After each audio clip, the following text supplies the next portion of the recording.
everybody, and welcome to 500 Open Tabs. I'm Kava Taharian. And I'm Hannah Hillam, and welcome to K2MITAB Round 2. Oh, you popping a drink? Yeah. It's not even a beer, but for those of you who are only listening to it and not seeing, you don't know. It sounds like I just opened a beer. Yeah. We're like we said before, we're brutally sober, and it's makes it even crazier that the fact that we're about to do what we're going to do. So yeah, welcome to the last episode of the season. Woo! We made it through, Hannah. Can you believe it? No, actually, I'm really I can't believe it. Confused. Yeah. But there'll be time for apologies later once we actually go back and listen to all the episodes and be like, what are we doing? Why? I did listen back to a couple of them, and it wasn't fun. Really? Like they weren't good episodes, or it was awkward? Oh, they were to fine. To I think I'm in a mode right now where if I hear my own voice, I flip out. So I go through that every once in a while. When I hear your voice, I think I've made that exact joke before. Probably. Believe women, okay? All right. I believe women. Anyway, we're doing our world famous amongst our tens of listeners for this very mid podcast K2MITAB episode. By the way, in the notes when I was creating the line. The doc, not just the doc, I'm sorry, the Airtable entry for this. I called it K2MITAB, but like I put the 2 where the U is, so it was like K2MITAB because it was the second one. I like that. K2MITAB. Let's butcher the word even more. I don't even remember the original. Oh, K2MITAB. What's the original? Kumite. It was from when Miles was on and we talked about blood sport. It was the blood Kumite. Sport. Kumite. That's what we came up with it. So this is called K2MITAB, aka 500 Open Stabs. Is what I originally called it, but then K2MITAB makes more sense. And here's how it goes, okay? For those who don't know. And also, first of all, if you're listening to this is the first episode you're listening to, don't around and go. It's not going to make any sense. Listen to anything else except the other K2MITAB. So any other episodes of this podcast, to be clear, not anything else. Oh, yeah, please don't listen to other podcasts. Don't go listen to Ezra Klein. That's not what we're asking you to do. Look, I'm sorry I can't be him, okay? I'm sorry I don't need you to be him. I just need you to have his listenership. That's all we want. I'm apologizing to the audience, not you. So I see. I'm coming in hot. Okay, so here's how it goes. I'm going to draw 2 names out of a hat. And by hat, I mean box full of names. Out of the bog. And out of the bog. You can derail me in 2 sentences, okay? Okay, I'm sorry. I'll let you go. Previous people or animals that are featured in episodes 26 through 47. Mm-hmm. All right? That's right. And we're going to pit them against each other and argue with each other about who would win. And I will also select a random arena for them to fight in, also taken from those episodes. We will have about 10 minutes to discuss who would win. Okay? I've added a couple of rules since last time. Okay, let's hear it. Number 1, we have to stay in the boundaries of the arena. Okay? Last time, Kava tried to make Kaiju Nixon destroy the Pixar headquarters in Oakland, and I was like, no. Listen, it's literally right off the freeway. I will fight that one to the death because it's right there. All right. It's still by the overpass. It's not like Emeryville on the other side of it. You can see the freeway from the Pixar headquarters. Oh, I kind of thought he just got up and walked over there. No. It's literally right there. We're still arguing about the first Can't Fail Cafe right there. It's in the shadow of the MacArthur maze. But yes, I understand. Continue. Okay. In the event of a stalemate where we can't agree on who wins. Yeah. I will draw 1 random event, which is going to throw it into an imbalance just to help us finish out the thing. And those are also from episodes. So we must follow the rules of nature, kind of. All right. So everything exists in the same timeline as each other, even if it's not quote unquote real. I don't quite understand what that means, but I'm sure that you'll bring it up when I start going off the rails and you're like, this does not work with the rules. So I'll just wait until there's an example of it. If it's like a fictional character, it exists in the same world as a real person. Okay. That's it. Sure. This is so it's magical realism sort of is what we're going to go with. Okay. And of course, this isn't actually that strict or serious. So sure, we're probably going to throw these rules away immediately. But I like that you took the time to do it. Thank you for doing that. You're welcome. Yeah. So we're going to start, right? So here's our one from last time. So I still have it. Look and last time we the Michelin Man won because he's apparently immortal and indestructible. So we're going to challenge that. Okay, let's do it. So there's 8 names in here, but there's 10 names in here, but I'll only draw 6 total. And Okay, you ready? yes. Round 1 is going to be Alligator Joe Campbell versus I knew you were going to say that, versus Ann Hodges, the woman who survived the meteorite. All right. Okay, let me write this down. I hope this is good. This is Listen, don't underestimate someone's ability to sleep. Yeah. So here's their strengths. Joe's strength is he wields a rifle and a hunting knife, and he can hypnotize alligators at will. His weaknesses is that he's extremely physically unwell and has like 4 different diseases. So Anne is her strengths are she's solidly built, and she's unfazed by pain, and her weakness is that she can't stay awake. Yeah. So she's tired and apathetic. So the arena they're going to fight in is a bog. All right. Oh. So. Okay. So Alligator Joe Camel versus Ann Hodges. Do you remember him? Yeah, of course. Okay, he's like that Floridian who's insane. Yeah, where was it in Southern California? He had somewhere it was like Downey or something. No, it was where he had the park. It was downtown, like it was in LA, like at Lincoln Park or something. Yeah, I think that's what it was. He had like 200 alligators at his command, pretty much. That's right. Question. Oh, yes. Oh, sorry, go ahead. What were you going to say? No, I was going to say there's will-o'-the-wisps in the bog, so there's also that. So whoever's... it's going to be the Irish bog from your story. What were you going to ask? Remind me again. Do alligators live... They don't live in bogs, do they? No. Okay, so does the peatiness of the bog suddenly make the alligators like incapable? Like, does that immediately put the alligators out of commission because that's not their natural habitat and they get confused? Do they like drown in the bog? Do they not know how to handle it? They do live in bogs, dude. Oh, they do? Yeah. They can survive in bogs. Okay, so should we make this bog full of alligators? Alligator bog is the name of it. Okay. Alligator bog. So it's Alligator Joe versus Ann Hodges, who's just a lady who got hit by a meteorite. Listen, I'm just gonna say, getting hit by a meteorite, I think you're gonna win right off the bat. Think? Yeah, and she can sleep through the pain. This dude's gonna like try and chop off her arm, and she's gonna be like, whatever, I'm gonna sleep it off and come back. She's gonna tire him out. You think? He's just gonna keep throwing alligator after alligator after alligator. Yeah, he's ill. He'll tire himself out. This is like Ali versus George Foreman in Zaire, all right? Okay. There's a very famous fight where they thought that George Foreman was going to beat Muhammad Ali for the heavyweight champion of the world. Yeah. And all Ali did was go around and like use the media against Foreman and like turn everybody against him. But really, he just went in and did like 1,000,000 rounds and he just tired him out until he just went there and just did a one punch. And then Foreman went down because he just overexerted himself. Yes. I mean, it wasn't literally one punch. She could probably get him tired, but what about the alligators? Like, they're there. And they're on a bog, and it's easy to sink into the bog, so she has to be really careful where she places her. She's just going to sleep. She'll go in, even if she drowns in the bog, she'll sleep, wake up like 100 years later, her body's perfectly preserved. She'll just wake up. Zombie bog Ann. Wait, did we give them weapons last time? I forget. Or was I just making up weapons that were around the area? We made up weapons. Yeah. You know what? Sure. What weapon does she have? I'm full on Team Ann here. You full are? on. Yes. Okay. You are not. I see. I think that Alligator Joe will have a heart attack, but I'm worried about.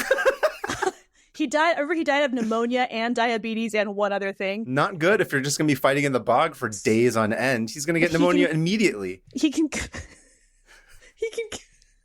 This is so stupid. He can command alligators. Wouldn't they? Oh no, he can hypnotize alligators, not command. Yeah. Oh. Honestly, she'll be sleeping in the bog and they'll be like, we're not going to attack one of our own. They're just going to think that she's, like you said, she's got like that farm strength. She does. She's unfazed. Farm strength. She can sleep in the water forever. She's just going to immediately become their new queen. Yeah. Oh, you're right. If you were an alligator, wouldn't you think like, yo, this broad got hit by a straight up meteorite? Yeah. That's the person I'm going to follow, not the scam artist. Yeah, exactly. I would follow her to the ends of the bogs. Also, those alligators... Those alligators have been abused by him. Sorry, I have very strong opinions. Oh, I know. About Ann in the bog. I remember last Kumitab where you and I had a huge disagreement over Nixon versus Nikola Jokic. No, she's the immediate bog Anne? queen. I think 100% she becomes queen, and and all the wisps. They're all coming out. She's helping her out. Unaffected. She doesn't believe in that because she's just like, I want to go home and sleep. She's like, I don't care if you're like, Jack-o'-lantern who's come back from hell after you got kicked out. I'm taking a nap. Can you please turn out the lights inside your jack-o'-lantern head? I'm trying to sleep. It's like, get out of here. This is my bog now. I don't need a nightlight. I'm an adult. I bet she'd float really well too. She'd be incredible. Listen, I really think that she's the queen convincing of the me because I do think that Alligator Joe is a huge con man and he'll fall straight into the bog and die because he's actually an abusive person. And the alligators will turn on. He already has pneumonia. He probably already has it. Just the shock of falling down through a bog is going to kill him. Yeah, listen, okay. If there's one thing I've learned being married to one, it's just don't mess with a sleepy woman. No, if a woman's sleepy and you disrupt her when she's sleeping, my wife will chop my head off in the morning if I try to be too like, hey, how's it going? Because I'm a morning person. She is not. You get up and you're like super cheerful with her, and she's like, I hate you. That's one of the things we talked about when we were at Santee Alley. She's like, he's so cheerful in the morning. I'm like, yeah, that's insane. The only time I'm cheerful, I'm one of those people who wakes up and I'm immediately like, hi, I'm ready to go. I'm not groggy. It's very weird. It's the only time I'm cheerful. That's why I do all my writing and stuff like when I first wake up, because that's the time where I have the most like everything's firing and going correctly. That's why I always want to try and record earlier because I'm like the later in the day I get more like. But anyway, speaking from personal experience, I do not mess with a nappy sleepy girl like my wife. So if Anne is just like. If Anne's like a sleepy girl, I'm like, can't mess with it immediately. All right. Wins. Okay. You convinced me. I think Anne would win. Good. Okay. I'll put Anne down. Excellent. If she wins this, it's going to be hilarious and amazing. Okay. Next fight. All right. The next one is going to be. Was that even 10 minutes? Sorry. I just went like, I don't care. Anne immediately. The creature from the Black Lagoon, but it's the guy in the costume. Oh, okay. So it's not the actual person. He's not wearing. Is he wearing the suit, or is it him by himself, or is it the man in the costume? It is the man who plays him in a costume. There's two actors. I know. I got it. Don't worry. Okay, good. He's the one who does it underwater. Underwater. Do you remember what his name was? Yes, I have it. Don't worry. Okay. Hold on. I'm going to draw the other one. Strong swimmer. All right. So it's. Sorry. Okay. This is absurd. It's the creature from the Black Lagoon, but the actor in the costume versus Ronald Reagan 1984 sweatpant picture. Okay? And they're going to be fighting. They're going to be fighting at San Diego Comic-Con. Whoa! What day do you think? Day 3? Day 4? It's going to be Saturday. It's going to be during the Marvel panel. So the halls are empty. You want it to be empty. All right. So that way they can use all the different stuff. So here, should we do a different one than the creature from the Black Lagoon? No, I love it. Let's go with it. My question is he... Okay. Just a sec. So sorry, I'm so excited.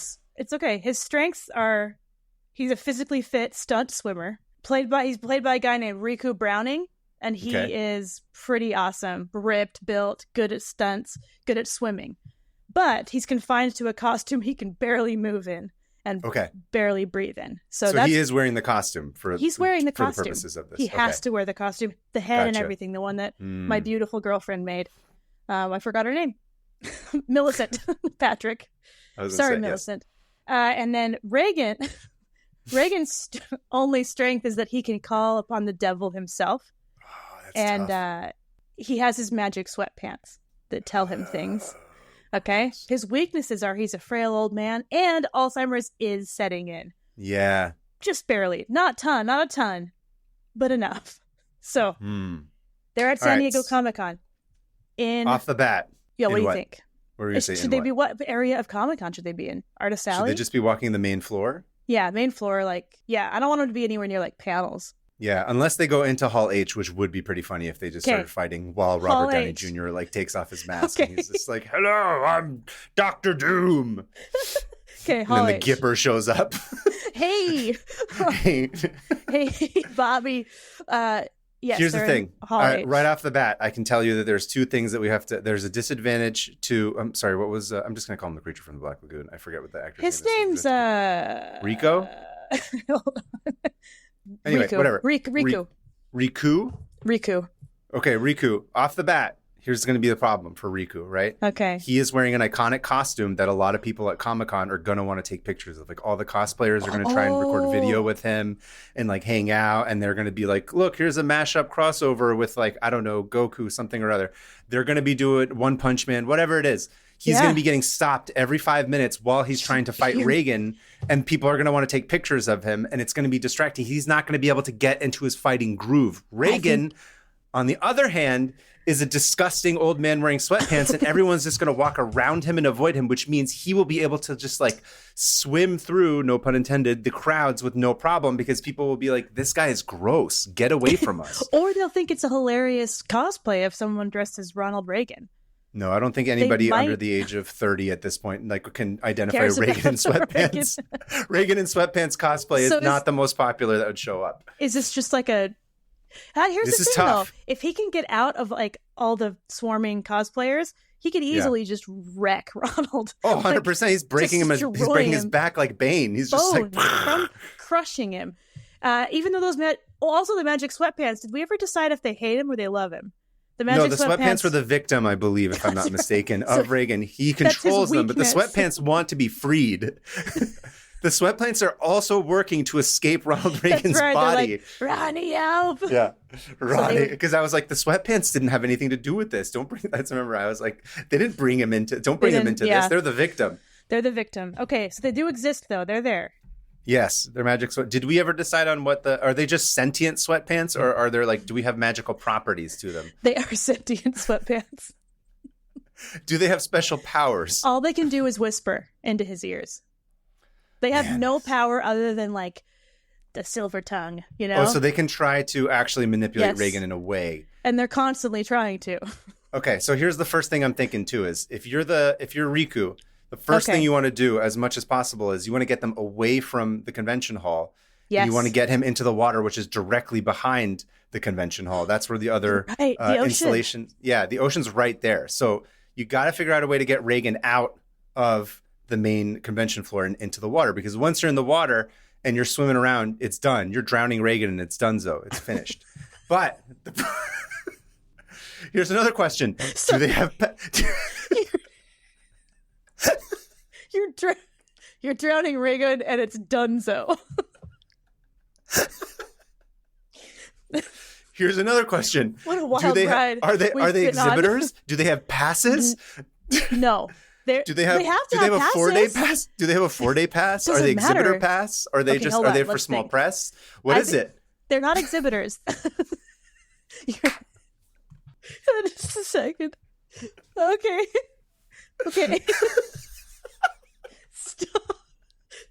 Stop being funny. They are not exhibitors. They are guests, and so they have a pass. Yes. Are they going to be on panels? Is that why are they there? Let's establish this first, because I think this matters. Ronald Reagan just wandered in, and they're like, he was just an old man in sweatpants. Or like, just let him in. It doesn't matter. Let him in. He'll be dead soon anyway. Yeah. Although I will say, he's not totally old yet. It's still 1984. And he's still. Oh, is it in 1984? I'm sorry, I missed that part. This is circa 1984 on the airplane with the sweatpants. Okay, so he's about. Did he just get reelected, or he's like on the campaign trail at this? He's on I think he's 88 or 84. Well, 80 is when he comes in. I can't remember if it's 83 or 84 when he goes in. But anyway, so he's in campaigning mode, or just finished it. George W. Bush comes in 84 through 88. No, that's not right. That's okay. You're right. He's in office right now. He's in office. Yeah, he's about to go into second term. So yes, he's feeling good. He's fine. He's wearing those sweatpants. But there's a little bit of Alzheimer's deterioration. But okay, not so here's enough what I to think. like ruin him. Okay. For the sake of clarity and making this interesting, they do go onto the floor.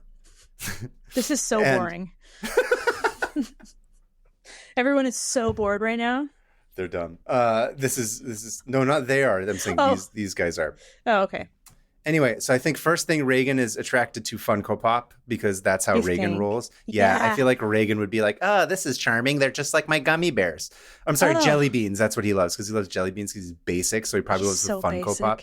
Yeah. So the first thing he does. He sees the Funko Pop of himself. No, they don't have that's those. right. And he's just like, these are great. And then he tries to go make tiny little sweatpants to put onto the Funko Pop miniature of himself. Would they use those as weapons? Because there's also a bunch of fake weapons at this place. Yeah, that's what I'm thinking. I think the first thing that he does is that he summons all the Funko Pops in the area and he starts throwing them at Riku. Okay. But Riku, unfortunately, he doesn't want to do this. It's not the nice thing to do, but he has no option. He starts taking all these other cosplayers that are there to take pictures with him and of him, and he uses them as a human shield. Yeah. But they understand because that's how the cosplay community is. They're all together. They're all very like helpful and like they're a hive mind. They're good. They're very supportive. So like, yeah. So actually, maybe you could just say he gets a whole army of cosplayers to help him. I was going to say he'd get them all on his side and be like, "Look, there's the capitalist pig, Ronald Reagan," and then everyone would be like, "We hate capitalism."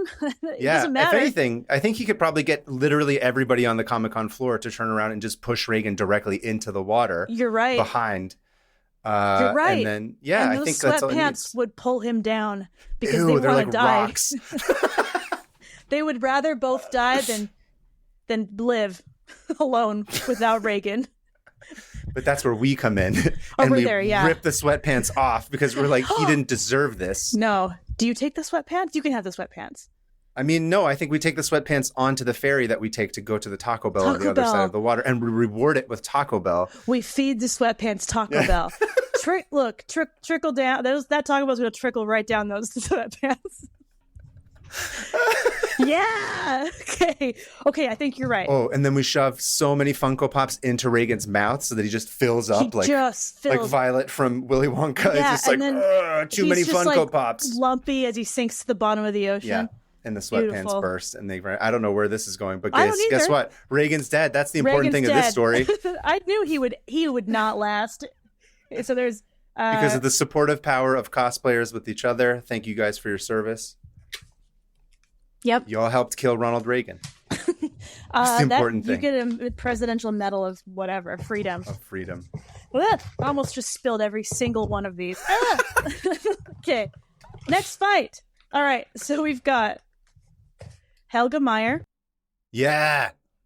Versus Stingy Jack. Stingy Jack. The jack-o'-lantern Irish guy. And they're going to fight on Guano Island. That's the one I drew. Helga Meyer versus Stingy Jack on a island covered in bird poo. Okay, what are the strengths and weaknesses of each of them? Oh, Helga Meyer's strength is he's great at dodging projectiles. Yes. He has a ghost Camaro, and he's got army training. Right. His weaknesses are he has no weapons that can do any damage. That's right. And then, who else? Stingy Jack's strengths are too evil for both heaven and hell, silver-tongued, because he's good at convincing, and completely amoral. And his weaknesses are alcoholism. So...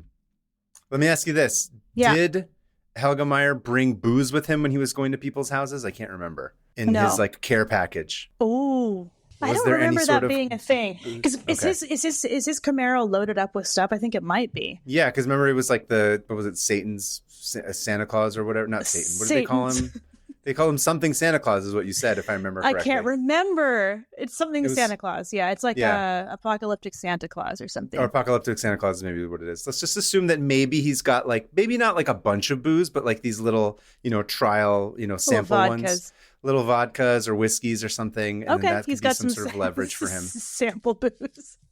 Here's the thing. First off, I feel like, so the Guano Islands aren't very big, if I remember correctly. So first thing Helga does is he makes a ship because that's what that guy knows how to do. He knows how to convert this Camaro into like a boat Camaro. 100%. With what stuff? The guano? I don't know. With the stuff that guano, he can shape it.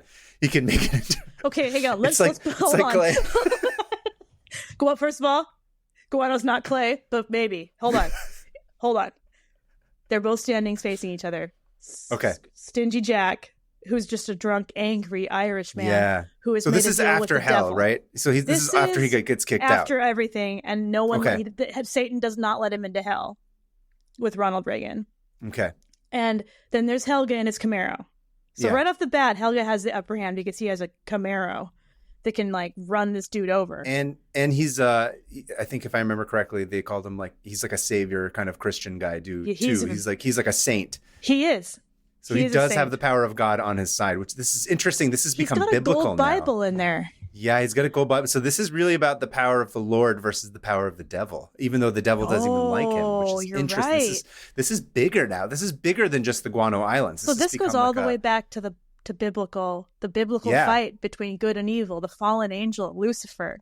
Which is interesting because Lucifer is not even on the side of Jack. Yeah, because Jack sucks. This is new territory. Yeah, this is new territory. I'm like, what do we do? Who supports Jack? Is Jack himself the new entity? It's like the neutral third. He's the third party that everybody wants to vote for. It's neither a good nor bad, but somewhere in the middle. He is the RFK of... I went, wait, hang on. Not Rand Paul. The other one. His dad. John Paul. Pope John Paul. Yes. So, okay. If it's the Irish myth, which we're talking about, it is. There is magic in it. Yes. And he outsmarted the devil, and he used the Christian magic of like, I'm going to put this crucifix in my pocket and the devil's trapped in my pocket, right? Yes. But that's only against the devil, not him. The crucifix does not harm Stingy Jack. Yeah, Stingy Jack is tough. Okay, so first we got to establish, I guess, a set of what his wants are. So I think Jack, like you said, being a nihilist, he doesn't care about anything. All he really wants to do is kill Helga so he can get the booze that's in his Camaro. Yes, that's his main goal, is to drink. And he's a sweet talker, so he's not going to go over there and fight him. That's not the first thing he's going to do. I don't think Helga is going to listen at all. Like, you don't think so? No. If this guy goes over and... I don't know. Here's what I think. I think he goes over there and pretends. He might have Christian charity for him. He might be like, this guy might help. Oh, He might just be like, oh, hey, man, listen, I got kicked out of hell. I really feel bad. I'm hurting. I really need to get back in the good graces of the Lord, because that's like, forgiveness and your ability to be, loved by Christ no matter what. You know this better than I do, whatever it's called. It's just forgiveness, right? That's all we call it. Yeah. He needs to repent. He needs to repent. And so Helga Meyer is like, And he's not going to kill him anyway. He's only good at dodging. That's the thing with Helga, is that he doesn't kill Helga people. could kill him if he needs to. He could. Unless he's pushed to it. So that's what's interesting, is that this is going to become like a really long, drawn-out battle between the two of them. Because Jack also doesn't try and kill. Jack is just trying to get booze. Jack goes over there, he lies, he tries to pretend like he wants redemption as a way to try. And then he's like, I don't know, I got to do the blood of Christ or whatever. What's that whole like drinking wine thing? The sacrament.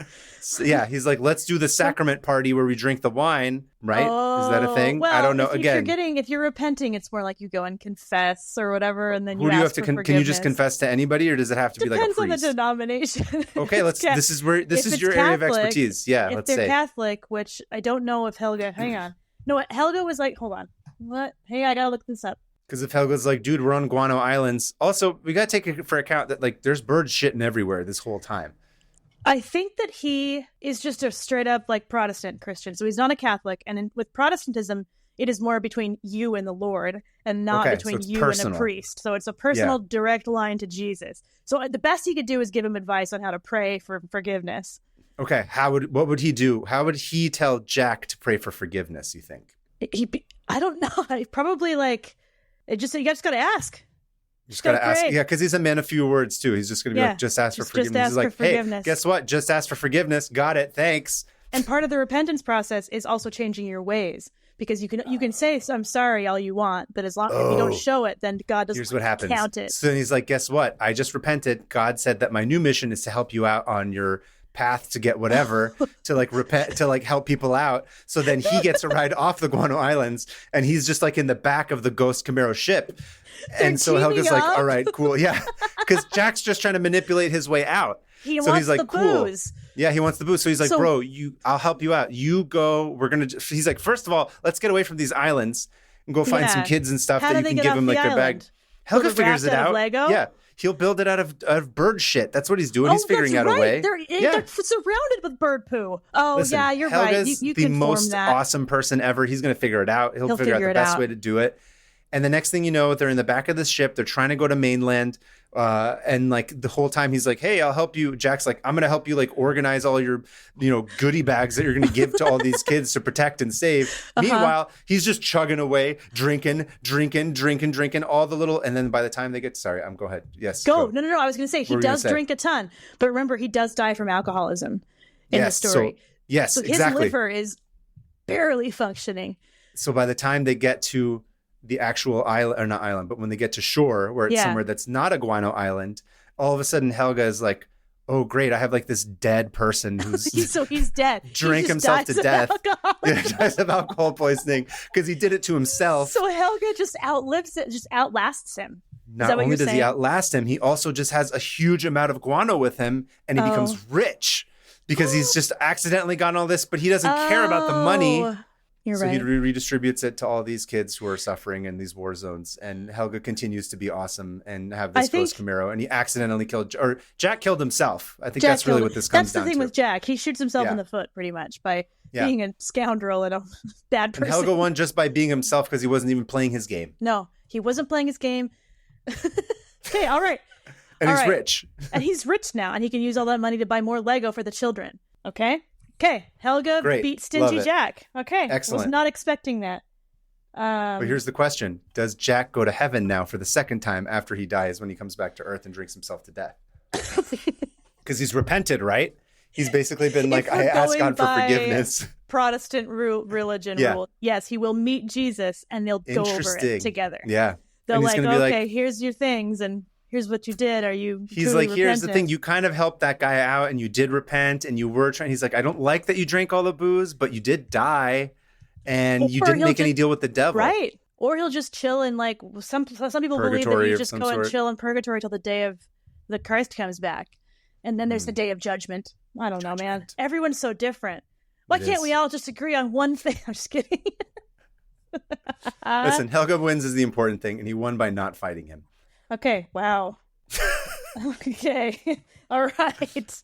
You ready for the next one? Yeah. Okay. This is so stupid. Okay. This is Aimo Koivunen versus Mohammed Gordadian. The damn So So Aimo, oh my God, his strengths are he's on 30 doses of meth, right? Which means he has meth strength and he's combat trained, and his weaknesses is that he is on 30 doses of meth. Oh my God. And he's only fueled by raw bird meat. If you remember, he just grabbed a bird out of the air and ate it. Just on his skis, right? Also, he's on skis if he wants to be. So, and then we have Mohammed, whose strengths are he's just this powerhouse of a dancer. Have you seen him? He's thickly built. He's a beautiful dancer. He's a beautiful man and a beautiful dancer. But his weaknesses is that he just wants people to have fun. Yeah, he doesn't have like a mean bone in his body. He's trying to unite people through the power of dance. He unites people through pure happiness and love, okay? And then you got this meth-addled soldier. Okay. Oh, where they're fighting. Okay, where are they fighting? They are fighting at the Husk Target. So, let's say... I'm going to start off right now by saying, yes, he loves peace and love and whatever, but after knowing you and a lot of other people who are Persian descent who you've introduced me to, you guys have a rebellious fighting spirit about you. Yeah. So I don't think he would just lay down and get attacked. So if he's getting attacked by Aimo, he would absolutely be like, oh, hell no. I'll protect myself. Defiant, which is great, which is why. First things first. Yeah. This is the Husk Target that's in Los Angeles. Yes. Circa 2010. So it's not done yet. Oh, damn it. I was going to say. Do you want it to be done? I want it to be like, when it was open. Well, because if there's nothing in the Husk Target, there's nothing for them to fight with. But if the Husk Target now, I have an idea of where this can go. Okay, so the Husk Target is the current Husk Target that we were just at like 2 months ago. So if it's the current Husk Target, number one, it's Los Angeles, and LA sucks, and it's filled with influencers who are the worst. So right off the bat, you have people doing influencer TikTok dances all throughout the Husk Target as soon as it opens. Okay. So which immediately means Mohammed Khordadian, he's just like, I'm going to go dance in all these videos. Yeah. Oh, yeah. Do you think he would? I follow him on Instagram, and he's always dancing in something. He's just looking for any excuse to dance. So my first thing is this dude, what was the meth head's name again? I forgot. Imo. Also, Imo I forgot to read his strengths. Mohammed's strengths are literally just like he's an amazing dancer and he's Persian.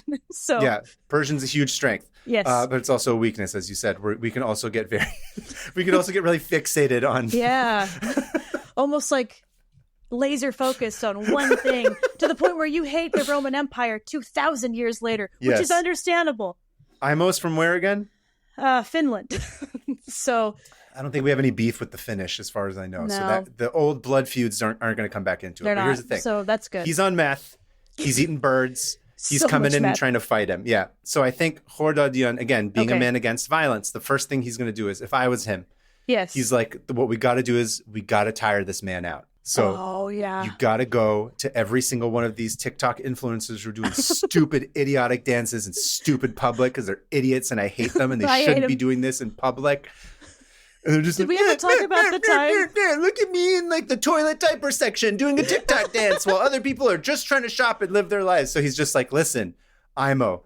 And he's like, he just brings them into the video. And as soon as someone sees that they're being filmed or recorded, they act weird because they're like, what? I don't want people on the internet to know that I'm like a meth head monster who's actually going to eat raw birds and kill people.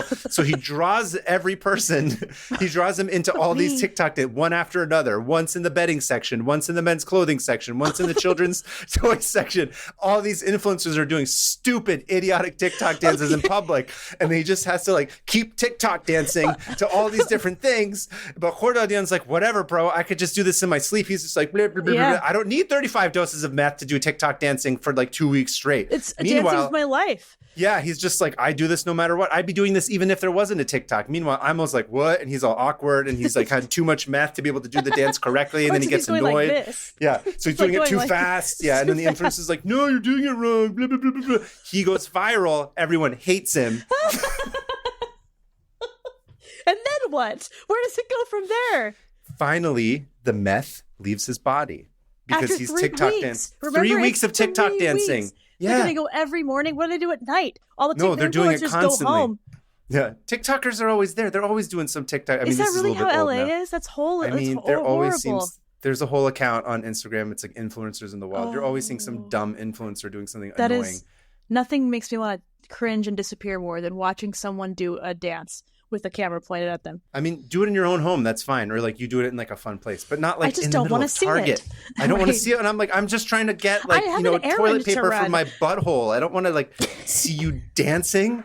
Wow. You actually use toilet paper? That's lowly bidet, of you. But we need a little bit I know. as well. I'm messing with you because your bidet is boiling hot. It is beautiful. How do you make it not so hot? That's different. Different time. I got to talk about that later. Okay. The point is, this go. is my thought is that Hordadian just tires him out over 3 weeks. You can't get a Persian to stop dancing. No. Whether you're like the greatest Persian dancer in the world or you're merely like a mid podcast host like myself, you throw on a beat, I'm dancing. It doesn't matter. I still need to see you. I still got to see you dance. Listen, there's plenty of evidence of this anyway. Anyway, that's my thought is that he does that. He tires him out. He doesn't kill him. He just sort of does one of these things where he goes up and just goes flicks, like he blows on him, and then he just topples over because after like the meth runs out of his body, what is he going to do? He doesn't have anything to fight back with. He's at the end of his meth. He was only 90 pounds. Exactly. You can't do anything there. Well, here's the thing. Go ahead. I want to hear it. Retort with this because if we're going on like 1943, this is where he's from. I mean, this is what we're doing when he's on meth in 1943 in wherever. He's going to be in this like brightly lit Target surrounded by a bunch of psychopaths. He's going to flip out. Imagine being on a high dose of meth and then having cameras pointed at you and some brown dude you've never seen. That kind of, you know what I mean? Dancing in the corner like, oh, hey, like this. And you're like this like Finnish dude who's never been out of Finland. You've got a gun. You have skis. You're flipping out. You feel like you're trapped. You're going to kill someone. So I think we have to remember with the Taco Bell and the Viking. I think the Viking had a freak out because he was in a modern day Taco Bell. That's right. Imo is in a modern day gigantic Target in the United States of America with this dude just forcing him to dance and like all these teenage girls being like, no, it's this. You gotta do this way. Don't do this way. He's going to snap and he's going to kill someone with his bare hands. It's not even going to be a gun. All right.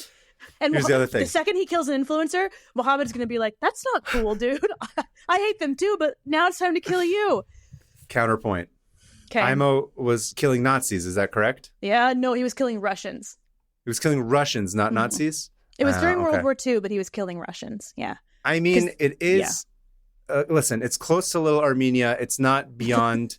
It's feasible that there would be maybe like some Russian Armenian people that were there that would distract him a little bit, that he would start chasing, and like his instincts kick in of like what his mission was. So he would kill all the Russians and Armenians. I don't know if he would kill. Target. Listen, these are some hardened people, by the way. I know. You can't mess with them. They've been through multiple genocides. That's what I'm saying. I don't think he wins that battle as easily as he thinks. No. Even with like his 1940 or whatever meth. These are some strong. You know also, what? You're right. They didn't have like creatine back then. Yeah. It's America. They're going to shoot him on the spot. Even if he is white, the whitest you can be. He's probably the whitest of white. Dark. I don't care. This is K2MITAB, all right? Listen, okay. I have a bias. I know you do. I have an unbelievable bias. I want the Persian man to win. Also, I'm going to take a moment and just talk about how funny it is that Mohammad Khordadyan is part of a K2MITAB battle. I'm very happy that you put him in there. Of course. One day he's going to hopefully hear this and be like, what is happening? I don't even understand what these people are talking about. We follow him and I've tagged him in things. So Mohammad Jun, you're welcome to come on our podcast anytime. We'd love to have you. Please. How do you say please in Farsi? Lotfan. Lotfan. Or you say, please, Mr. Khordadyan, please come to our podcast. Podcasts. Okay. I'm going to let you say that. Please. Ooh, imagine that. That would be an amazing get if we got him on here. Incredible. Anyway, I think, again, it's not just my bias, but I think knowing myself and knowing my culture and our people, I think he outdances. Oh, absolutely. And he goes for 3 weeks tops. You guys are nothing but consistent for a long time. That's literally why the Persian culture is what it is. Yeah. It's been there for so long. Yeah, doesn't he's just go away. Dance forever. It's some Finnish dude who's on meth and eating raw birds. The police are going to immediately shoot him. I'm sorry, but they will. It's the LAPD. If that guy has a gun in the target, even if he's white, he's getting shot. So he's going to die by police. That's what's going to happen. Because someone's going to call the police, okay? Okay, and all right. Mohammed will win by that because he's not going to kill him. No, he's not. He's just going to outdance him. He's going to have I like my ending better. It's much more, it's much less brutal. But... He dies of a heart attack because he's trying to outdance a Persian man, and even on 40 doses of meth, he can't do it. Okay, we're going with that. He's going to outdance him, and then his heart will explode, and he'll die. His heart will explode. All right. Okay. That was a good one. That was a fun one. Hello, friends. If you're like Hannah and I, you feel deeply uncomfortable asking for help. But as my therapist always tells me, your insurance has been declined. Please stop coming to my yoga class and crying. While I'm sorting all that out, you can go to nebula.tv/500opentabs and sign up for Nebula and help us get our lives back on track. Even better, Nebula has exclusives like Identities. 2 strangers appear in a mysterious room with no way out and no memory of who they are. Identities is a sci-fi thriller directed by Jesse Earl and starring some friends of mine, like Maggie Mayfish and Abigail Thorne, as well as, and perhaps the most exciting for me, John Delancey, a.k.a. Q from Star Trek. Big deal. I had the pleasure of attending the premiere a few weeks back, and I can say for certain that this movie is a corking good time. You can find this video and dozens of other high-production originals on Nebula, a video streaming platform built by and for creators. And of course, I'm contractually obligated to tell you that subscribers get a special feed to listen to this show ad-free.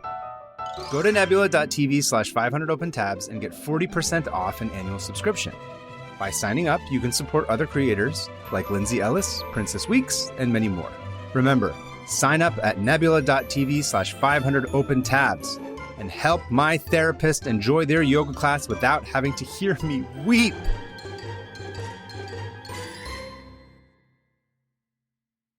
Okay, Mohammed and Imo. And that was like, you're not going to like how this is all going to play out. Oh, no. Okay, so now we're on to the next round. Okay. So we have our winners from the first batch. We got our winners. This round is going to be Ann Hodges versus Riku, the guy in the creature from the Black Lagoon costume. Oh, and they're gonna be stupid.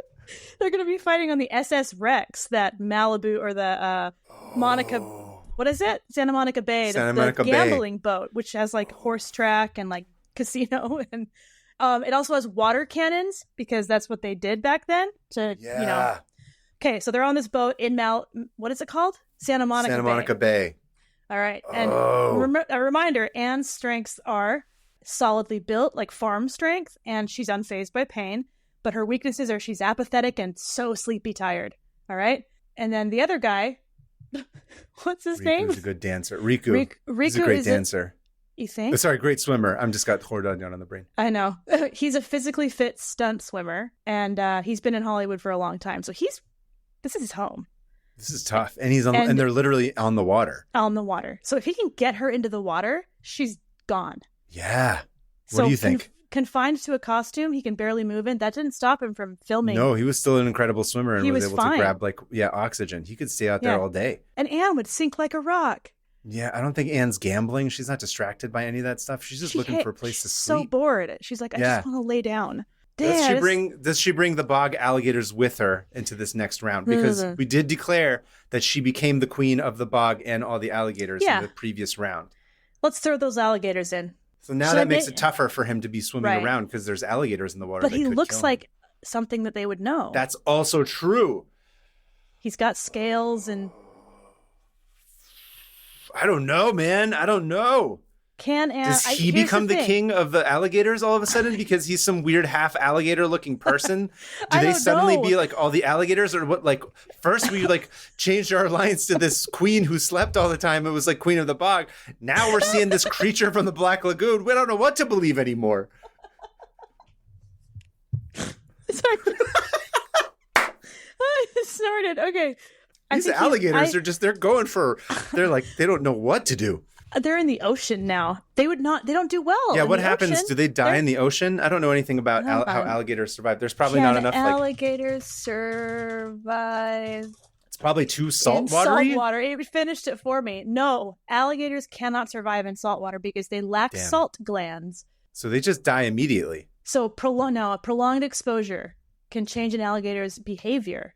They can tolerate salt water. It changes their behavior for a few hours. So. And that standoff famously lasted, I think it was like 9 days or something. 9 days. The alligators are gone. So they're dead. 3 hours. Because this is the police. They're in the middle of a standoff. Oh, so the standoff is happening. They're not. The ships. That. Okay. Yeah. Should we say? Does that sound good? Yeah. I'm just going with whatever you say. Yeah. So Anne, he just needs to get Anne into the water. That's all he has to do. Yeah. How? Because if she's on the land, she'll just smash him easy. Does he push her? Pushing her, but he can't. She's like, way to plant, Anne. She's got like a solid. It's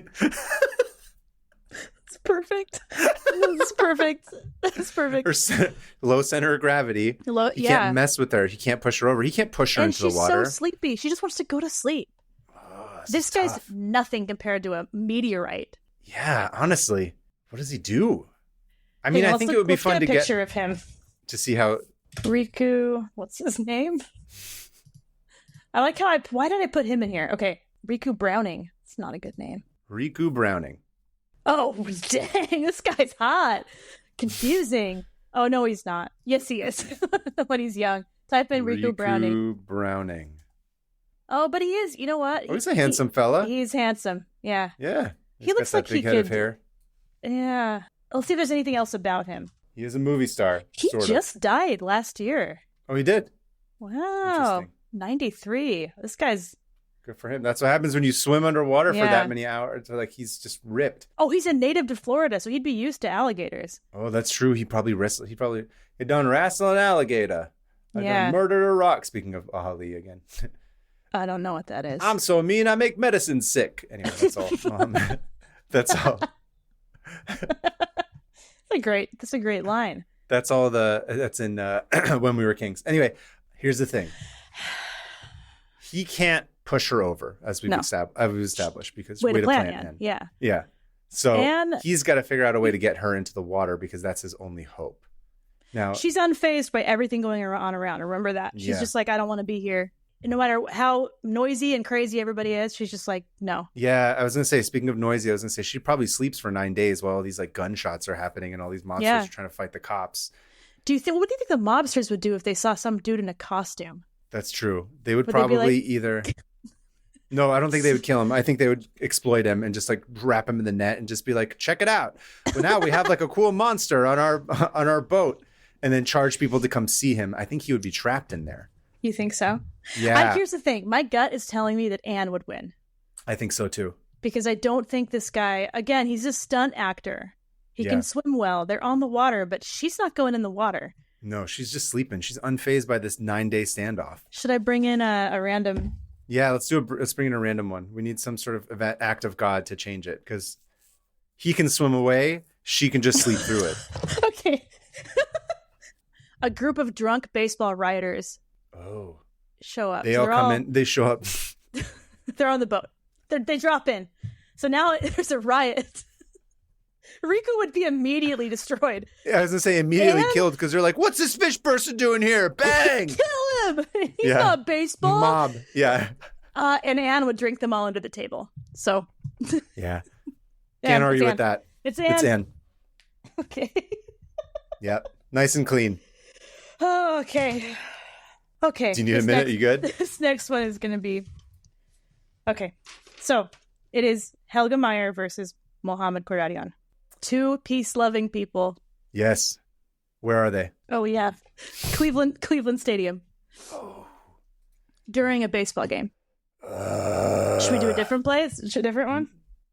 No, I'm just thinking. Helga Meyer versus Mohammad Kordadian in the Cleveland Stadium during 10-cent beer night. Yeah.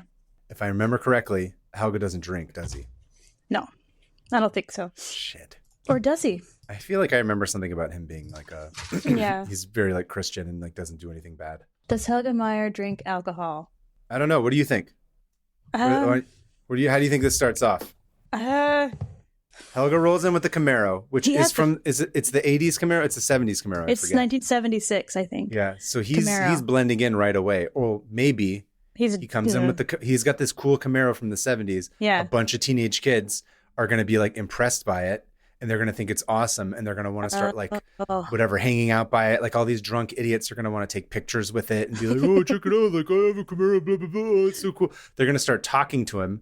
And he's going to be really irritated. Number one, because he's clearly introverted and doesn't want to talk to a bunch of random idiot teenager drunk kids. And number two, they're going to start messing with his car, which is going to distract him and stress him out. You think? So I think first of all, that's like a handicap against Helga Meyer. He's actually in the era that he's supposed to be. And he's a little bit flashy, even though he's trying to downplay it. Oh, you're right. It is the 70s. That's when he was... Yeah. No, it was the 90s. It was the 90s that he had the 70... No, but the Camaro, I thought it was a 70s Camaro or something. It is. Yeah. However, conversely, on the other side of it, unfortunately, this is the 70s. This is a bunch of dudes in Ohio who are like going to 10-cent beer night and fighting everybody. You got Mohammad Kordadian, who's clearly like not the most... gay Iranian dancer. Yeah. Not gonna look great for I don't think he's having a great time there. No. I think he's doing the best that he can to just like fly under the radar as much as possible. I don't think he wants to fight Helga. Well, here's the thing. Yeah. The rules of this game is somebody has to win. And we can assume that they both know that. And so they're not just going to wage their out.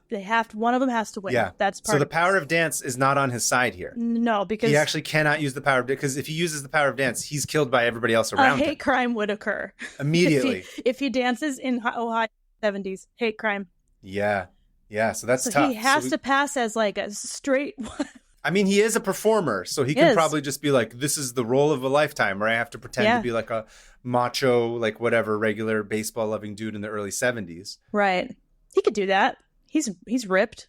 He's jacked from all the dancing, and people are going to be like, oh, why are you so ripped? And he's like, from lifting weights. Yeah, lifting weights. Beating up like other like effeminate guys or something. And then they're like, oh, cool. Look, as long as he says beating up commies, everyone's like, nice. Nice, yeah. Interesting. This is a weird one. This one's kind of hard because... Yeah, we might need an act of God to come in here to like push it one way or another. You ready? Yeah. Okay. A herd of New York cows. Oh. Just goes onto the... Like, remember, there was like thousands and thousands of cows. They're all coming in. All these ones that are about to get slaughtered. Driven through the stadium. Do they get slaughtered at the stadium? Is there a bunch of blood spilled everywhere that people can slip on like banana peels? What would they be slaughtered with? They're not at the abattoir yet. They can slip on like banana peels. Yeah. Well, if you're thinking, so you can't drive a car through a bunch of cows. No, it's true. Those cows will keep that car in the same spot. I don't know, man. I don't know. Should we do another act? No, we gotta work through this. You can't just give up on K2MITAB once it gets a little bit difficult. You have to keep fighting Who's through it. Who's gonna win? Okay, so I'm assuming since he's good at dancing, he could dodge really well. Yes, he's very flexible. He's very flexible. Yeah. He could probably get around those cows, or actually at least go like. He's doing like backflips off of them and shit too. Yeah, I'm sure. He's doing cartwheels over the cows. If he can trap Helga and his car in the midst of these cows, then would he get trampled? I was gonna say here's my best bet, right? And I'm not saying this is how he wins, but I'm saying if again I can get into the mind of a Persian man. Please. His best bet is to take all of these, because the weapons that are there are these kids that are all drunk with like knives and like baseball bats, and they want to fight everybody, and there's all this stuff that's going on. And they're all best drunk. Bet, and they're all drunk, and they're all aggressive, and they're all trying to get like, trying to fight somebody. Yeah. So his best bet is to figure out a way to get the crowd to attack Helga. That's what I think. Yes. That's the only way that he's going to get through it. Ooh. Because he doesn't have military training. He doesn't have any of that kind of crap. So he's got to figure out a way. People into attacking a dude with a dope car. You basically have to figure out a way to say, okay, here's what I think he would say. He would say that, who was it? Was it the Astros? I forget who the Texas team was. Rangers. The Rangers, sorry. The Rangers. I think he has to do something like, that's the owner of the Rangers. That's why it's such a nice car. And he just drove it out onto the field. Oh, he disrespects our game. He disrespected our game. They talked shit. Now he just thinks he's so cool that he could just drive this Camaro onto our field. Yeah. And he just brings a bunch of cows around and slaughters them because he doesn't even think about anything. He just blames it all on the Texas team. Yeah, that would be class warfare. Everyone would turn on them. Everybody would turn on him. And then all these people start attacking Helga's car. Helga just starts to melt down because his car is getting destroyed. We're all melting down as an audience as well because we don't want either of these dudes to die. I don't want Helga to die, dude. I don't want him to die either. I'm having a hard time. Me too. This is really hard. I don't like it. Why did I choose Helga? I should never have put him in here. He's perfect. Okay, so the crowd is attacking the car with bats, right? Yep. Does Helga get out, or does he just say, okay, this is how I die?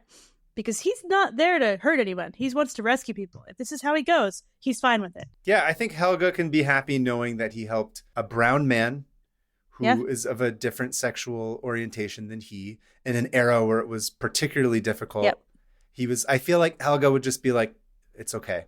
Yeah. It's fine. This needs to happen. If this is my fate, that's okay. Yes. I mean, I don't think he wins just because he gives up, but I think he's okay. It's a noble death. I should say that. It is. Yeah. It's a noble death for him to be like, I let the man win who, will continue to bring something important. Because again, remember, Khordadyan at this point hasn't even peaked in terms of like what he's done for the rest of Iranian culture at large. Also, if this is the 70s, then the Shah just fell. Yeah. Oh, I think it's 73 if I'm not mistaken. So this is before. I thought it was 77. Because it was before Nixon resigned. Yeah, 1974. Okay. 74. Sorry, it was right before Nixon stepped down. So I think. So this Camaro is from the future. Listen. Okay. I think neither of us are happy about this. No, but I think that's just what we're gonna have to do. Muhammad wins. I think they have a moment. I think they have one of these like they look at each other and they're like.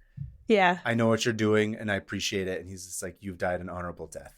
So it can be a beautiful moment between the two of them. I think that because knowing Helga, I don't know him, but I'm projecting. He does do true Christ-like things. Yes. And Christ, what did he do? Yep. Died for everybody. For your sins. Yep.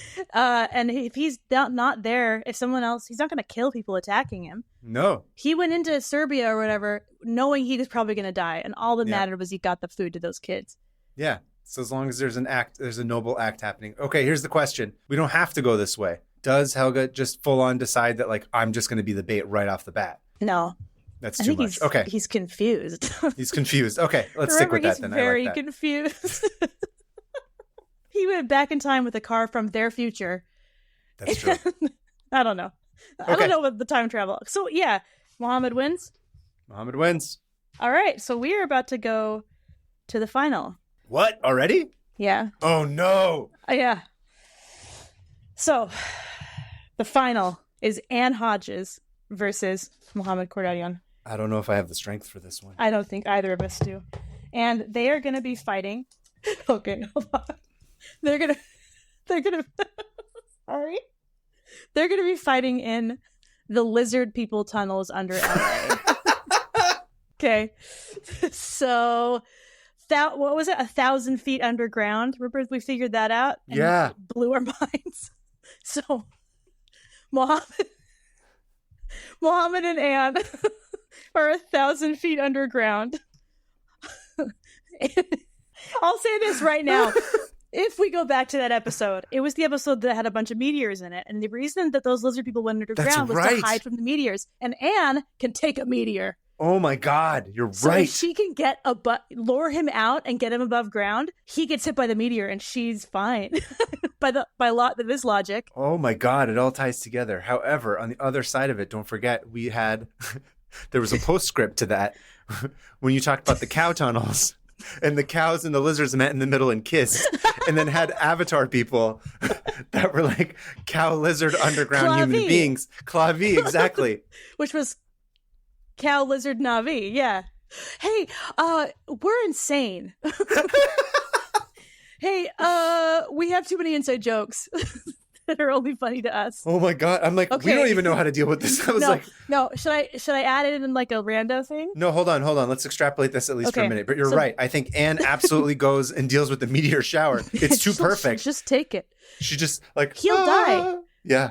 He's not equipped. He doesn't have farm strength. And he just doesn't have whatever it is Anne has, where she can just take a meteor. She's sleeping. She's sleeping. Yeah, she's just sleeping on the surface with this meteor shower. And he's just he's got to come out sometime. Yeah, she lures him out. Man, how does she lure him out? How does she lure Music. Oh no, he can't help but dance. He can't help it. Oh no. Oh no. I don't like this. Would he? Okay, wait. Why did we do this? I don't know. I'm upset. I'm attached to all of these people. I know. This season, we need to do more tabs on people who suck. I should have put Hitler in there. Why did we put all these people that we like and admire? I don't know. Then we have to kill them? Oh. Okay. We do need to stay within. Here's the thing. Remember the rule? Okay. We need to stay within the arena. And the arena is underground. Oh, it's underground. Oh, so she can't go out, you're saying. She can't, according to my rule that I already forgot about. You're right. She can't leave the arena. Shit, so they're trapped underground. They're underground. And so brute force alone, Anne could probably take him out. But if we're talking about, I guess it'd be present day? Or when? When is this? When this happens? I think it was you're talking about when the original lizard tunnels were supposedly discovered? Yeah. It was like or not discovered, but the whole, I think it was like the 1930s is when all this was happening. Oh, great. Okay. Okay, so here's a question. So let's say they're both at their peak physical performance. Okay. Here's something we have not yet established. How is it possible to defeat Anne? Because is it like we, at least for ourselves, for the rules of like, of whatever K2MITAB, we need to figure out like what her actual, I know her weakness is like sleeping, but is it that like she can't sleep? She has to stay up for too many days in a row? Oh. Because here's an option. Does Kordadian pocket some of the meth that's left over from Imo? Imo took all the meth. He took up. Maybe he's like he draws some of the blood that's like on him from Imo dying. He injects it into Anne. Suddenly, she has a bunch of meth in her body, and then now she can't sleep. And now she's up for like 3 weeks, and she's really upset because all she wants to do is nap and sleep, but she can't. I don't know where I'm going with this one, but I'm just throwing it out there. Okay. What do you think? Here's the thing. Based on the reality of it is that Imo took every bit of that meth. There was none left. He couldn't pull the pills apart long enough. I could just put them all in his mouth. Okay, let's just ignore that then. So you're the underground expert. You're the digging expert. What are we going to find in tunnels? What can we find in tunnels? What are going to be there? Roots. We're going to find other people that are digging, like bedrock. The clavi, how did the clavi come into this? They have to do something. The clavi? Okay, all right. Okay, so if we have a cow and lizard crossover, who's also a Na'vi from Avatar movie, what? No. Here's what we're doing. We're adding a random drop. All right. Okay. Okay.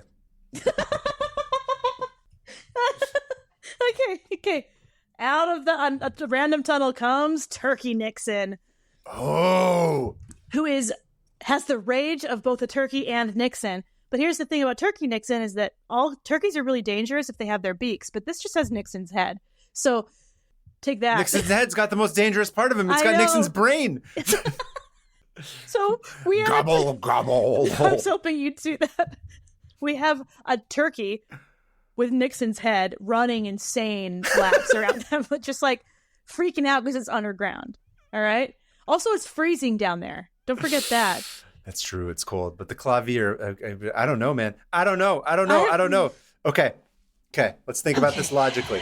Let's take it down to the basics, okay? Take it down to the basics. Her physical build is like a rock, right? Yeah. Way to plant Anne, correct. Way to plant Anne. Mohammed is extremely physically fit as well. Yes. And he has endless energy. He's agile. And he's agile, but he's also very enthusiastic. Nothing really gets him down. Does he annoy her to death by being excessively positive? He might annoy her. He might just do it until she gives up. Anne is not, as one of her weaknesses is that she is apathetic. The press came to her house and she's like, I don't care that you're here. I just want to go back to sleep. So her whole goal in life is to go back to sleep. Back to sleep. Everything else is just an annoyance until she can go back to sleep, including Mohammed, who's just dancing. Here's the thing. Persians also love a good nap. Oh, really? Yeah. We love a good chort. That's what we call a little nap, like a kebab nap. Remember I had the whole thing about the kebab nap? All right. Here's my first thought. If I'm Anne. Yep, go. If you're Anne, what?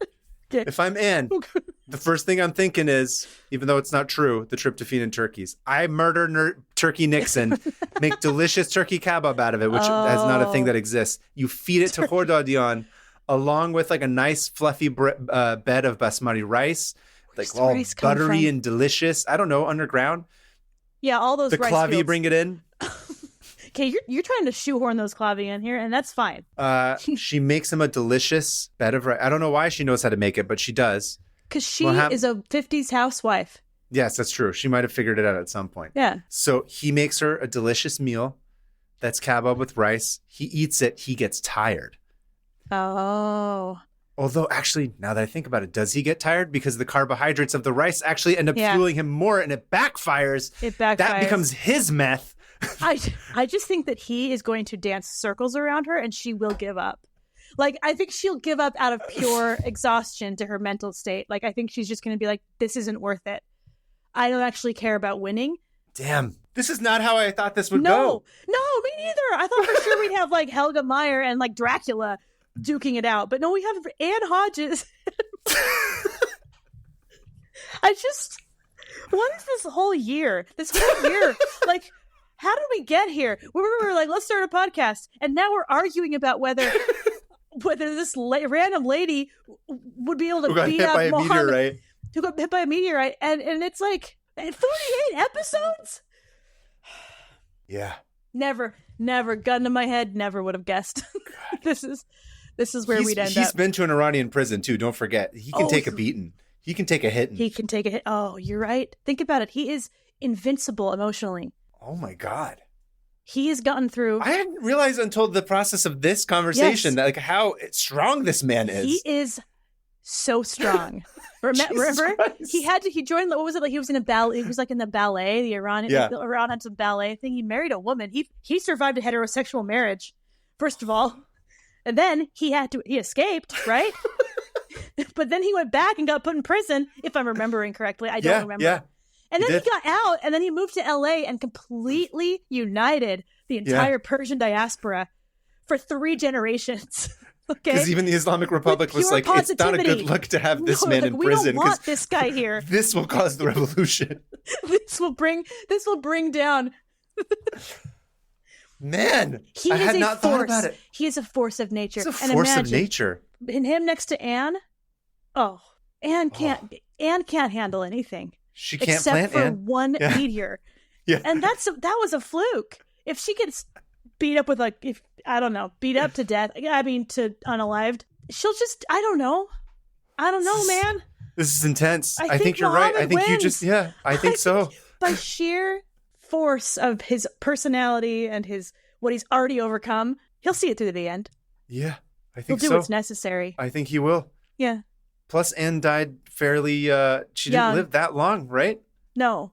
Yeah, this man, he's seen it. He's seen a lot. I don't think he's going down. He's seen a lot, and he's still doing it. I see his videos every day. He's still dancing all the time, constantly.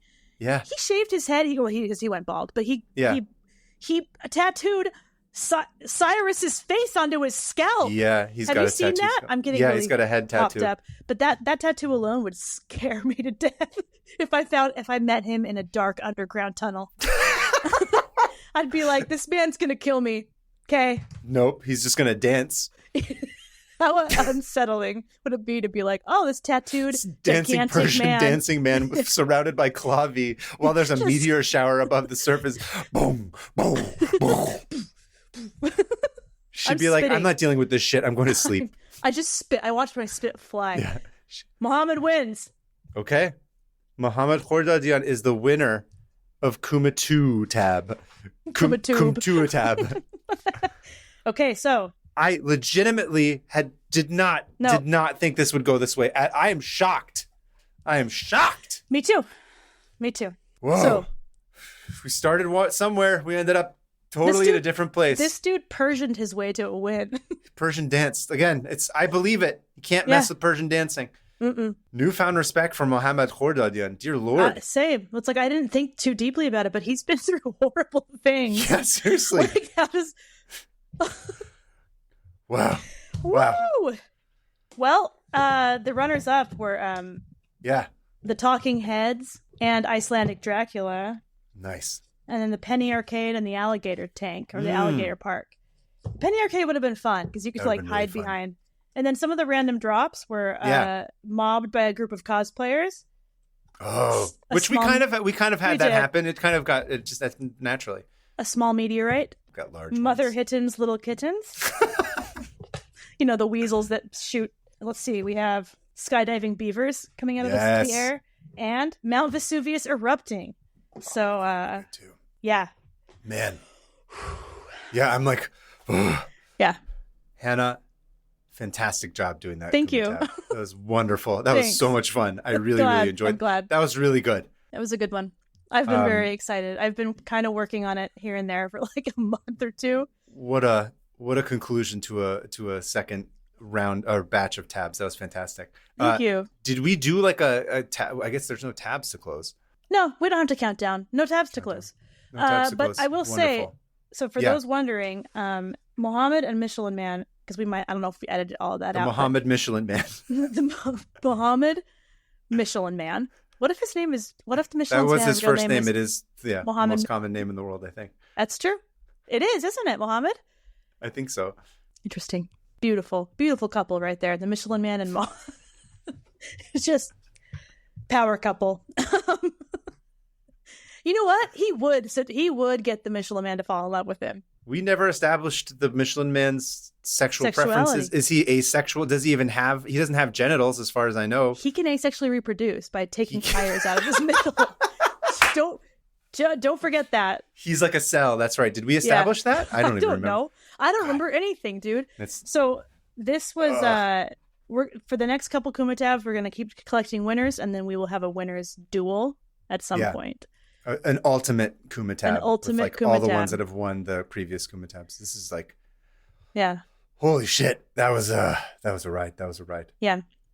Thank you, everybody. Yeah. Oh wait, that's later. We got to read emails. Later. Yeah. All right. Moving on to listener emails. Our first email is actually a voice memo that comes from Natalia from Brazil. So we're really excited to play it. You ready to hear it? Mm-hmm. Okay. Hi, Kavi and Hannah. Natalia from Brazil here once more. Last time I sent you guys a very memorable restaurant review that caused some stirs, but this time I sent you something easier on the stomach and heavier on the brain. It's a Slate article about a yearly 24-hour reading marathon of Moby Dick. Moby Dick is by far one of my favorite novels of all time, so I was thrilled to find out so many people were freaks like me. A highlight of the article is the reaction different people have upon being tasked with the chapter about cetology, where the narrator goes into a spiral talking for many pages about whale facts that are all completely wrong. Personally, I love these chapters. I'm sure that this marathon is one of the few things that would be more fun than actually going into a doomed whaling voyage. Thank you so much for the great podcast. Love listening to you guys. Bye-bye. Love it. Love that. I can't even imagine a 24-hour Moby Dick read-a-thon. Like what is it? Yeah. My favorite, though, is that they said the narrator goes on about incorrect whale facts. It reminded me of our podcast. That's probably why. Will we just go into a spiral of incorrect facts? Just so they included, Natalia included a link to a Slate article, but it just says the Whaling Museum, nestled in southern Massachusetts near the mouth of Buzzards Bay, has hosted this marathon for the last 28 years as a way to celebrate its namesake city, its namesake city's entwinement with the fiction. So they just read it straightforward. Wow. And apparently it's basically like a in-person performance of like an audiobook, but like people take turns and they get really. I've actually never read it. Have you read Moby Dick? I've not read it. No, I'm familiar. I mean, through all the pop culture and of course, yeah, and like parodies. No, I haven't read it. I hear it's long, really thick and hard to get through. 20 something hours is a long time to sit and read something. But you know what though? If I am medicated correctly, I could easily do that. I think that would be one fun. All these fake things that are not fake, all these trips that we say we're going to do one day, that would be a fun one to go do. To do like a 24-hour live stream of us just being like, we're here for the Moby Dick event. Dude, people do 24-hour live streams. Yeah. It's crazy. It would be funny for us to do it, but I think we would ruin it because we would just be, I don't know, laughing or disrupting it the whole time. We would lose our minds. Yeah. First of all, we'd make each other laugh too much. Yeah. I'd probably be like, is there whale diarrhea in this book? Where's the diarrhea? They were sperm whales after all. Don't forget. Oh, you know what? Moby Dick probably should have had way more whale diarrhea in it than it does.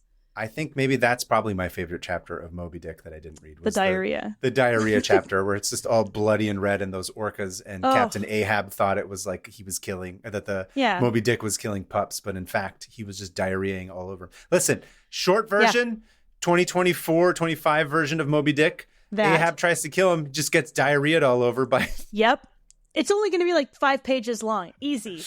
Listen, that's perfect for TikTok. We could just make it like a 60-second recap. People are dancing in Target to whale diarrhea. I don't know where I'm going with this. A guy on meth is scaring everyone. Okay, fine. Okay, my email is from Paul. Paul. Yeah. So Paul from the Discord / my past. Yeah. This is Paul from a small mountain town in Washington. This tab is about Mel's Hole. You got to get to Mel. If you want to get to Mel's Hole, you got to give us this boy's soul. Boy's soul, exactly.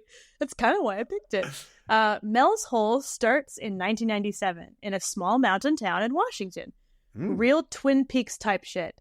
On February 21st, 1997, a man calling himself Mel Waters calls from Ellensburg, Washington into the nationally syndicated paranormal radio show Coast to Coast with Art Bell.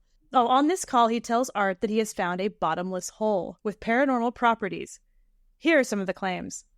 It's an unknown depth. He got wire from Central Washington University, put a weight at the end, and dropped 80,000 feet of wire down and hasn't found the bottom. Holy shit. Remember, paranormal. The neighbor's dead dog was thrown into the pit. What the shit? But then he saw the dog walking around town sometime after. Oh. The government seized the hole. How do you seize a hole? and made payments to him that he used to fund his move to Australia. Metal near the hole. They just jump into the hole to get to Australia? Yeah, all the way through the earth. Pop out in the outback. Bunch of camels on the other side. Yeah. He's just like, hey. More like Mel's. Camels? Camels, thank you. This metal near the hole would change into other metals. This caused quite a stir in Ellensburg, and authorities were not able to find anyone named Mel Waters or this mysterious hole. And he links to the actual tab, and it's an interview with this medicine man from a local tribe named Red Sean Elk. Connery? Oh, no, not the movie. It's Sean Connery, you guys. Red Elk. And he's an intertribal medicine man, and he's pretty much saying, stop interviewing me about this. Everyone's been giving me abuse. I believe in the hole. None of you do. Leave me alone. So respect. He says, don't look for it. Stay away. I have to say, I've been burned by you guys, the media and all, many times with this Mel's hole. Woo. They make me out to be a liar. They say one thing and do something else. And then he says, it's far more important to seek spiritual life. The hole isn't important. Just stay away from trying to find it. The government has it. It's off limits. So the article, just you don't want to tell people on the internet that. No, this is guy just being like, leave me alone. Like, there is no Mel's hole, and if it does exist, the government has it. So no one says it doesn't exist. It doesn't exist, okay? But the government said it doesn't exist, which we know means it exists. And we know how much Coast to Coast with Art Bell is pure, untainted Paragon journalism. Yeah. And so I'm going to go with that. I'm going to go, we got to go to Mel's hole. I want to go jump into Mel's hole. Thanks, Paul. Thanks, Paul. Classic Paul email right there.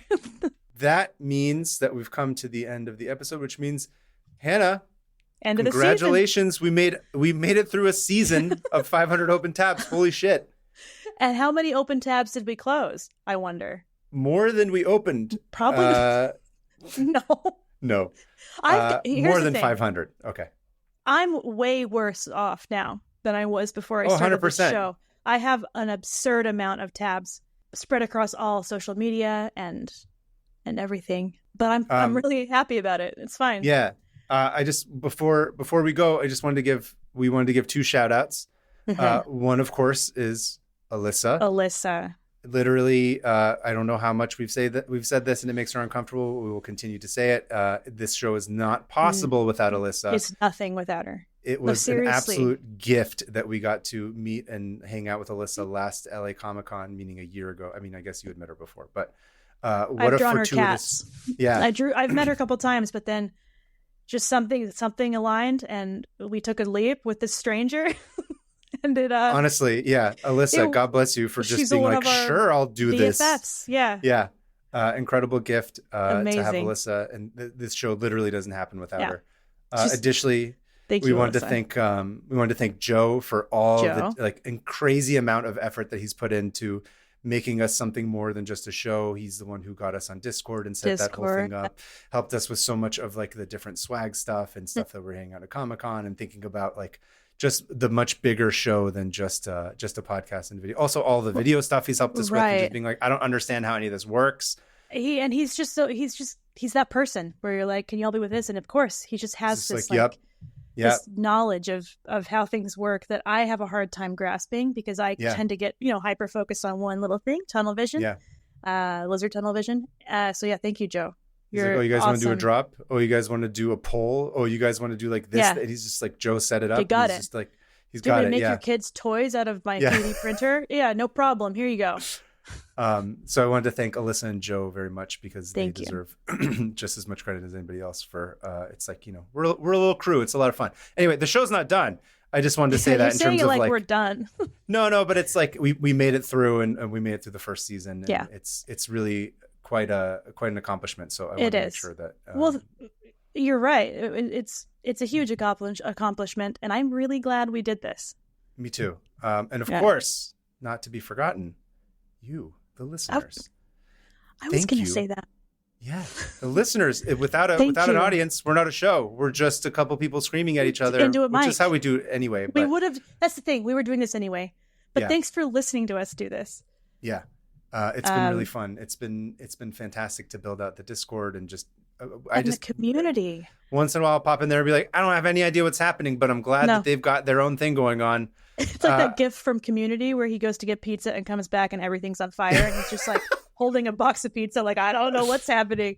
Yeah. But Discord, I mean, it's to the point where people are friends enough that they stay at each other's houses. Yeah. And that they meeting up. There's like games they play together. I joined in on one of those one day and it was really cool. this whole community. Turns out there's dozens of us. Dozens. That have the same way of thinking and the curiosity we all have. Yeah. Thank you. Thank you guys for encouraging us to follow our curiosity. That's really what this comes down to, is just being able to be like, I'm interested in this random thing. I think I've said this before, but I'll reiterate it, is that when the discussion came up to start a new show, the thing I really didn't want to do was be like, I'm going to do 500 episodes on this one niche thing because that's what the algorithm demands of us. I was like, I don't want to do that. That's not interesting to me. You aren't happy doing that. No, I'm miserable. I don't want to do one thing over, even if I like that thing. Yeah. It just is like the modern world sort of forces us to just exhaust one thing over and over again and pick. And this is like an act of defiance to be able to be like, I don't know what it is next week. We're just going to figure it out. And it's not an act of defiance to actually go down these little rabbit holes, I think, and find little things that aren't in the mainstream, which has been something I've had a fun time with, like looking past the viral stories and seeing like what's behind each of these little things and these cultures and how we got to where we are and the curiosity. When we started this, I was like, we do this. It's just a thing we do. I didn't realize how much of a thing it is, a part of my life that I read and read and read and read, which is great. And if it's helping other people like scratch that itch in their head of wanting to learn new things, then great. I'm happy. Oh, yeah, and also thanks to everybody who wrote in. That's another huge part of this show. They even made them into the Kumitabs, which is great. Yeah, IMO was from a listener mail.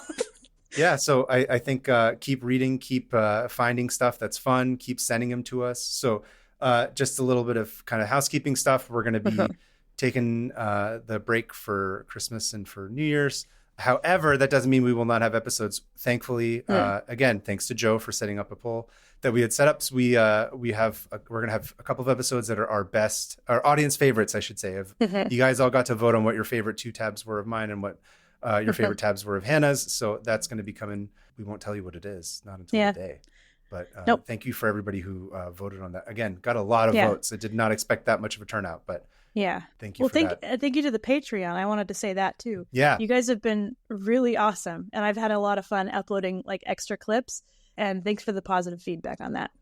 And for also just participating and spending money on us. I'm very grateful for that. Thank you. I'm wearing my Throw Me in the Bog sweater. Oh, wow. Yeah, you are. It's very cool. Also, of course, Hannah, thank you. Holy shit. Oh, duh. Thank you. Remember? Yeah, we don't even think about it because you and I are like, we're not people. I guess we should do that. But yes, thank you. Thank you for all your fantastic tabs of the first season. Thanks for mentoring me on this production track. Like I didn't know what to do. Now you can go start another mid podcast on your own. I will never anymore. I would never. Ride and die. All right. Ride and die. Die. Thank you. This has been fun. We were friends before, but we're even better friends now. I agree. And yeah, thanks. That's it. So thank you guys for a great first season. We'll be back in the beginning of January. We're going to have all kinds of dumber things, dumber tabs, stupider arguments not arguments, but stupider jokes. So just stupid. Too tabulous. I don't know. Whatever. It'll be like drift. 520 open tabs, like 500 app and 2 tabs. I don't know. I'm just 2 tabs. Tokyo drift. I want there to be the drift in there because I would love to die drifting.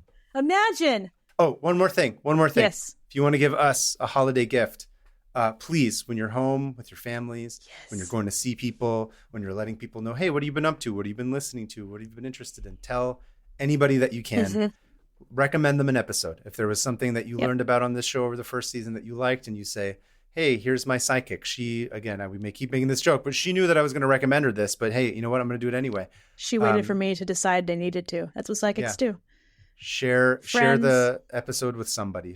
Tell them about it. Help spread the word. The more people listen to this, the more we can get more insane with it. Because as Hannah has said before, this is a labor of love, and the love will continue. But you know what I don't love is paying rent. So if you're able to help us do that, that would be awesome. And look, the revolution is just starting anyway, so we're still going to be paying rent for a little while. For a little bit longer, yeah. So if you can help other people know about it and subscribe to the YouTube, subscribe to the Patreon, or join the Patreon, all that stuff, Discord, everything, all of it. Please do it. We're 500 open tabs on Blue Sky and on Instagram. I'm PermaFriends on Instagram. I'll be posting a little bit over the break, but probably not much. And Kavitarian on and Kavitarian on Blue Sky. Yeah, that's right. And I'm at Hannah Hillam on both of those things. And there you have it. That's it. I think that wraps us out for the year. We'll see you in 2025. Everybody have a wonderful break. Have a good holiday. You have a good holiday. I will have a great holiday, and I will continue to keep it Josie. I'm going to see Josie in just a week from now, and I'm going to keep it. I'm going to keep it extremely Josie, because she won't have a choice. I will be around her. I'm coming for you, Josie. You have the pleasure of being tied to me through marriage, all right? Oh, thank you to the one last thing. Thank you to the Josies. For letting us drag you into this. Yes. Also, thank you to the Kavas for showing up on the special Kava episode. Thank you to all of our guests. Oh, I'm so bad at this. We've been doing this Miles for 5 and straight Steven minutes. and Alex and all this stuff. Yeah, so much thanking. Anyway, we're going to see you guys all in January for season 2. Yep. So see you then. Bye. Josie. Keep it Josie. Or we're going to do our awkward thing where we just trail off, huh? I don't know.